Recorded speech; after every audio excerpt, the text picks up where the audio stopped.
प्रजा की भलाई के लिए आपको यहीं रुकना होगा, महाराज के शरीर में। ये तो आपने मुझे बहुत बड़ी समस्या के भंवर में डाल दिया है। यदि मैं जाता हूं तो शक्तेश्वर फिर से मुक्त हो जाएगा, और यदि मैं रुकता हूं तो मेरा अंत हो जाएगा। कोई ऐसा मार्ग निकालिए जिससे किसी का भी अहित ना हो। अब तो एक ही मार्ग है कि शक्तेश्वर की आत्मा को सदा के लिए इस धरती से समाप्त कर दिया जाए। जो वश में नहीं आ रहा वो समाप्त कैसे होगा राजन? संभव है मंत्री जी, पर उसके लिए आपको मुझे उपाय बताना पड़ेगा। कोई ऐसी विधि जिसकी चर्चा महाराज ने कभी आपसे की। राजन, इस विषय पर पुरोहित जी ही कुछ बता पाएंगे। तो शीघ्र बुलवाइए उन्हें। मृत्यु के पश्चात भी इस राजपुरुष के चेहरे पर कितना तेज है। मुझे तो ये कोई युग पुरुष लगता है। ऋषिवर, भोर होने को है, हमें अंतिम यात्रा की तैयारी प्रारंभ कर देनी चाहिए। अवश्य। अरे राजा भोज, कहाँ रह गए? जल्दी आइए, सूर्योदय होने में केवल कुछ ही पल शेष है। इधर सूर्योदय हुआ, उधर आपका शरीर जलकर राख हो जाएगा। क्या करूं क्या करूं? हाँ, एक काम करता हूँ, कुटिया को बाहर से बंद कर देता हूँ, ये ऋषिगण बाहर जा ही नहीं पाएंगे। बेताल, मैंने तुम्हें सिंहासन की रक्षा का अधिकार दिया था, किंतु तुम पथ से भटककर ऋषि मुनियों को सताने का प्रयत्न कर रहे। स्मरण रहे, यदि तुम पथ से भटके तो तुम पर कष्ट आएंगे। राजा भोज की परीक्षा में उनकी सहायता करने की चेष्टा करने के प्रयत्न पर तुम्हें दंड मिलेगा, जो अब से पूरे एक दिन तक रहेगा।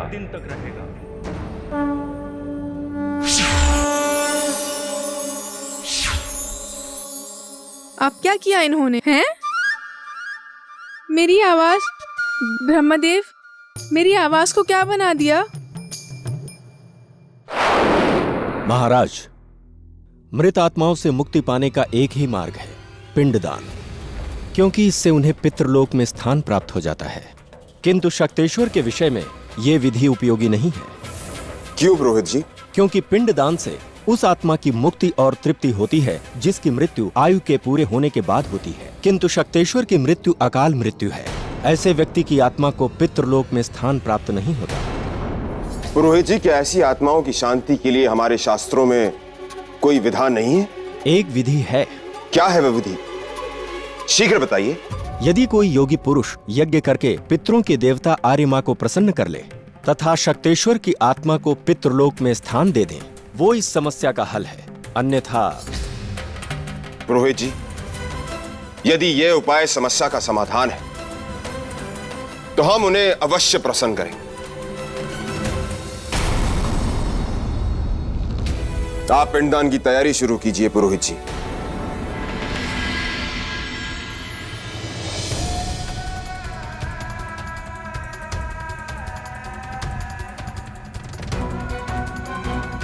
अब हमें शमशान भूमि के लिए प्रस्थान करना चाहिए। ओम कल्लवाडलम पितृ संतानम, ओम चतुर्दर्शानम, ओम भू पितृ संतानम, ओम भुआ पितृ संतानम। जल अर्पित कीजिए महाराज।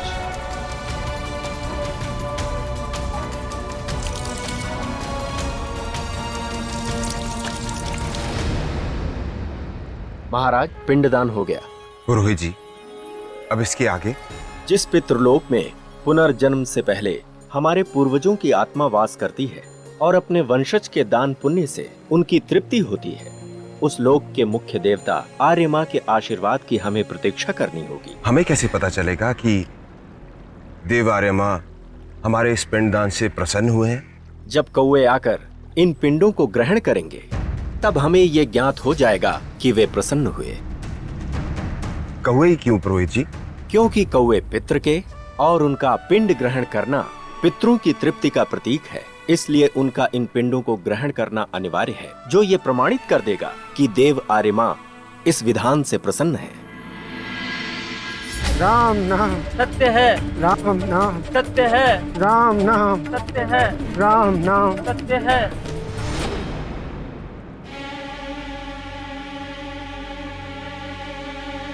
रोहित जी, इतना समय बीत गया, अभी तक इन पिंडों को ग्राइंड करने के लिए पितृरूपी कौवा आया क्यों नहीं?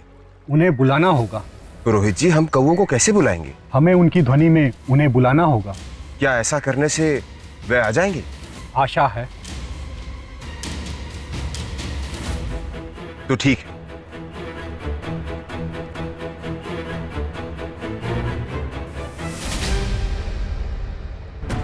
काव काव काव काव काव। राम नाम सत्य है, राम नाम सत्य है, राम नाम सत्य है। काव काव काव काव।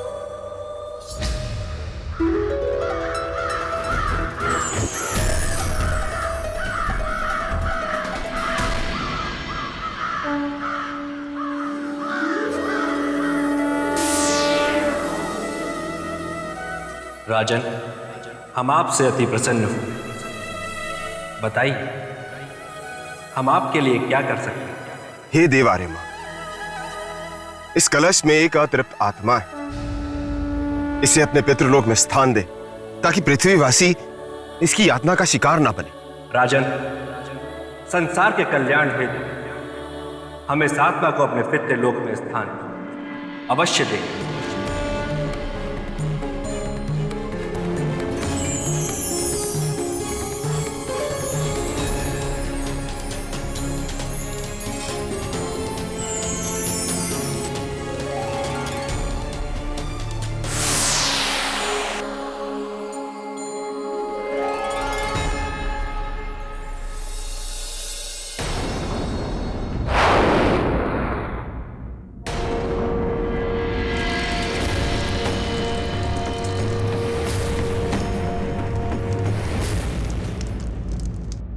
ये क्या अनर्थ होने जा रहा है? अगर राजा भोज का शरीर जल गया तो फिर उनकी आत्मा भटकती रहेगी और आत्मा शरीर से ज्यादा बलवान होती है।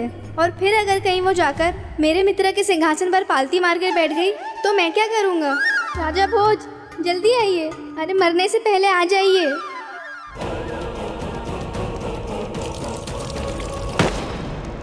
अब मुझे आज्ञा दें। राजन, ये राज्य सदा आपका आभारी रहेगा। इसमें आभार कैसा मंत्री जी? मैंने तो बस एक राजा का कर्तव्य निभाया है और प्रजा की रक्षा करना तो एक राजा का परम धर्म होता है। अब मुझे विदा दें।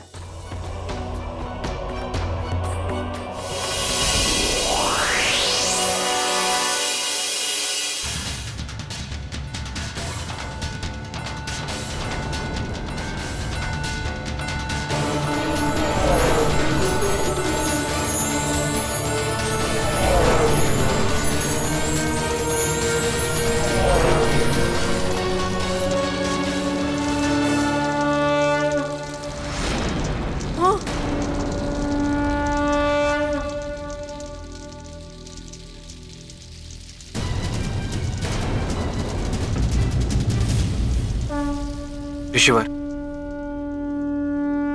मुझे क्षमा करें। मेरी वजह से आप सभी को कष्ट हुआ। परंतु सच यह है कि वास्तव में मैं मृत नहीं था, बल्कि अपनी योग शक्ति से अपनी आत्मा को अपने शरीर से कुछ देर के लिए अलग किया था, किसी उद्देश्य के लिए।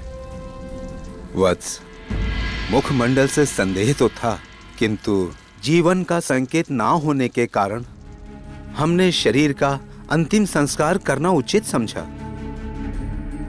किंतु शुभ ये हुआ कि तुम समय से पहले आ गए। जानता हूं, वरना अनर्थ हो जाता।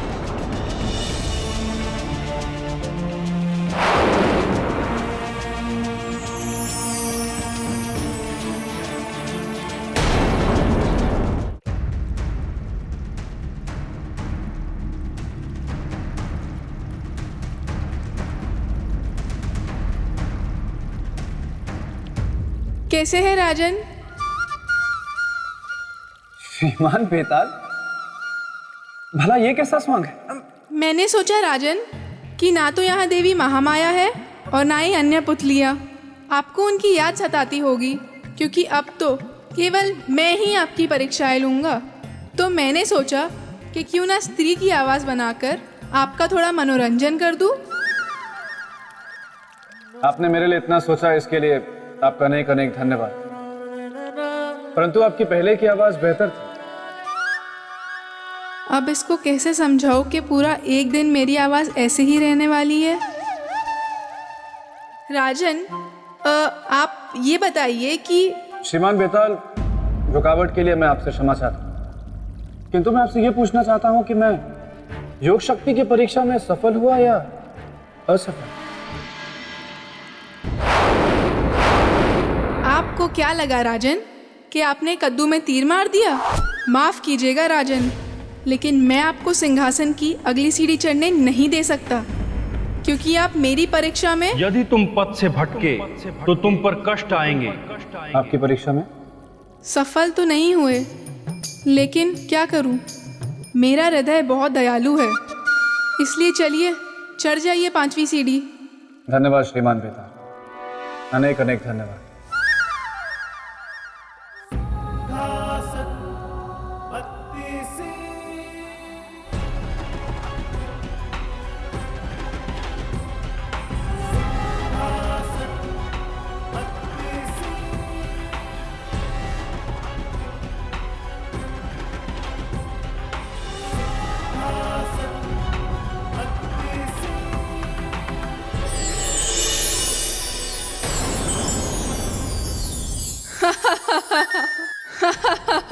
राजन, आपको क्या लगा कि आप फुर्र से सारी सीढ़ियां चढ़ जाएंगे और सिंहासन की तरफ बढ़ जाएंगे? नहीं राजन नहीं, मैं हूं बेताल, जो गलने नहीं देगा आपकी दाल। अगर आपको सिंहासन की तरफ बढ़ना है तो पहले आपको परोपकार की परीक्षा देनी पड़ेगी। परोपकार की परीक्षा? परंतु त्याग की परीक्षा तो मैं दे चुका हूं, फिर ये परोपकार की परीक्षा क्या? राजन, या तो आप भोले हैं या भोलेपन का नाटक करते हैं। इतने ज्ञानी बनते हैं, आपको इतना भी नहीं पता कि त्याग स्वयं के लिए किया जाता है, लेकिन परोपकार केवल दूसरों के लिए ही किया जाता है। दोनों में बड़ा अंतर है, वैसा ही अंतर जैसा मेरे मित्र विक्रमादित्य में और आप में। एक राई और दूसरा पर्वत, एक साधारण पानी और दूसरा शरबत। चलिए, इसी बात पर मैं आपको मेरे मित्र के परोपकार की कथा सुनाता हूँ। अवश्य। तो हुआ यूँ राजन कि एक बार रात के समय मेरे मित्र अपने राजमहल में टहल रहे थे।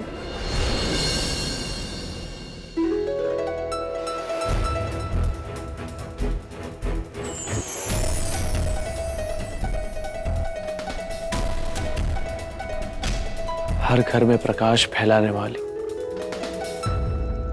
है बातिया।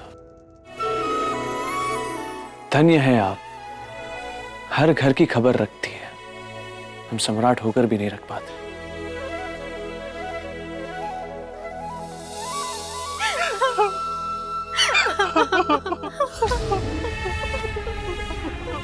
ठीक है,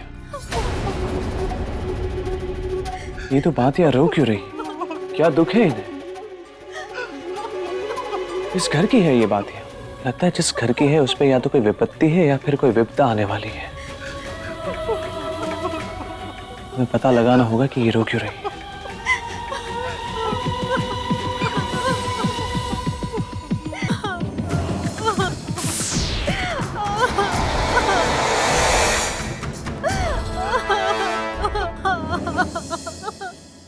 क्या हुआ बहन?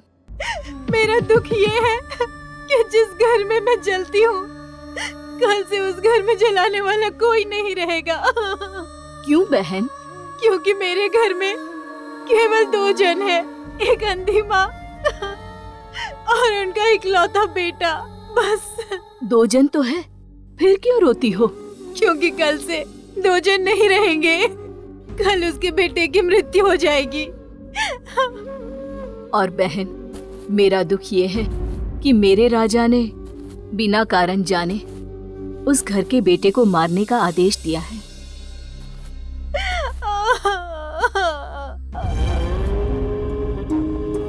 देवियों, प्रणाम सम्राट। प्रणाम। आप यहाँ हमारे पास? आप ही की बातें सुनकर यहाँ आ रहे हैं। क्या आप हमें बता सकती कि वो युवक कौन है जिसकी मृत्यु होने वाली है, और कौन है जो उसे मृत्यु दे रहा है? आप जानकर क्या करेंगे सम्राट? गरीबों पे सदा अमीरों का अत्याचार और अन्याय होता रहा है। कल मरने वाला गरीब अभागा युवक जिसके भाग्य के साथ मेरा भाग्य भी जुड़ा हुआ है, कल उधर वो समाप्त होगा और इधर मैं समाप्त हो जाऊंगी, और अपने घर में मैं कभी नहीं जलूंगी। पर मैं तो जलूंगी और रोशनी भी फैलाऊंगी, किंतु उस दुख के साथ कि जिस राज्य में मैं जल रही हूँ, उस राजा ने एक निर्दोष की हत्या कर कर अन्याय किया है। हम वचन देते हैं कि अन्याय नहीं होने देंगे हम। कृपया आप हमें उस युवक का नाम बता दीजिए जिसकी मृत्यु होने वाली है, और उस राजा का नाम जो ये अन्याय करने जा रहा है। उस युवक का नाम है नामदेव, और वो राजा है भद्रपुर के राजा रुद्र प्रताप। रुद्र प्रताप। देवियों, परंतु हमें यह तो बताए कि क्षमा करें सम्राट, हम इससे अधिक आपको कुछ नहीं बता सकते। इसका मतलब है कि आगे की विस्तृत जानकारी हमें वारामिहिर जी ही दे सकते हैं।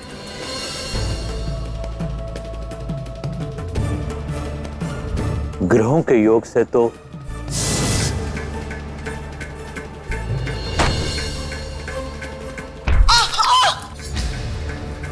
ये कैसी आवाज?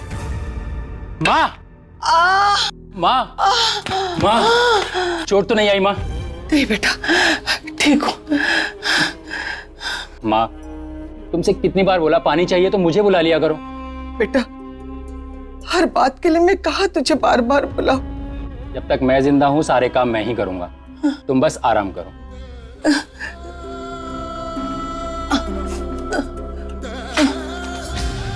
क्या बात है वारामिहिर जी, आप कुछ कहते कहते रुक गए। जब साक्षात काल हो तो मैं क्या कहूं सम्राट? इसका मतलब? इसका मतलब उसके ऊपर मृत्यु योग चल रहा है सम्राट, उसका बचना कठिन है। और क्या है उस युवक की कुंडली में वारामिहिर जी? वो अभी तक अविवाहित होगा। उसके पिता की मृत्यु बचपन में ही हो गई होगी। उसके साथ उसकी माता होगी जो नेत्रहीन होगी। अब कुछ आराम मिला? हाँ बेटा, चुक चुक जियो मेरे लाल, चुक चुक जियो। बहुत कष्टमय समय है, और इसी कष्ट में उस लड़के की मृत्यु हो जाएगी। तत्पश्चात उसकी माता, उसकी भी मृत्यु हो जाएगी। इसका अर्थ है कि एक ही घर में दो दो मृत्यु। हम ऐसा नहीं होने देंगे वारामिहिर जी। अब तो ईश्वर मेरी एक अंतिम इच्छा पूरी कर दे बस। वो क्या माँ? कि जब मैं प्राण त्याग दूं तो तू मेरे पास रहे। जा माँ, मैं तुझसे बात नहीं करता। हर समय मुझे छोड़ के जाने की बात करती है। अरे बेटा, गुस्सा हो गया ना बेटा। आ बैठ, मेरे पास बैठ, बैठ। वारामिहिर जी, हमें ये बताइए कि काल के आने की दिशा क्या होगी? सम्राट, आप अटल को रोकना चाहते हैं? नहीं, मृत्यु के रूप में अन्याय और धर्म को रोकेंगे। आप केवल हमें यह बताएं कि काल के आने की दिशा क्या होगी, हम उसे पहचानेंगे कैसे? सम्राट, काल की दिशा तो दक्षिण है और वो उसी दिशा में वास करता है। रही बात रूप की, तो उसके बारे में कुछ भी कहना कठिन है। बस उसके आने और उसकी उपस्थिति की अनुभूति कर सकता है।